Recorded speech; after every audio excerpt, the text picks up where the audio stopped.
May may i-share ko ninyo mga kapobre ba. Kini bitaw mikalit og kadato mga kapobre, tapos mga butbut kayo mga kapobre. Meron bag wala ta kabalo sa ilaha mga kapobre, pero purti pag yung mga butbuta mga kapobre. Nawayon kay namo mga kapobre nga nagkabulingit lang mig paninda mga kapobre ba. Sila mong god gwapa kayo, di service na.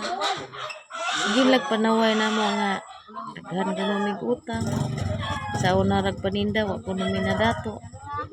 Pero sige na lang mga kapobre no, kay puti man pud among kasing-kasing mga kapobre. So bisag puti may mga kapobre, kami pwede klon, pwede pud ni mahimong lagom mga kapobre, kay di jud pud mi padaog mga kapobre. Ya sila bitaw mga kapobre nga kusog kayo manglupig. Awa na naghinay-hinay nagbayad mga kapobre. Nang ako hadlok gyud kay ko sa Ginoo mga kapobre, kay naragi maabot mga kapobre. Hanggang dito lang muna ako mga kapobre. Maayong gabi sa tanan.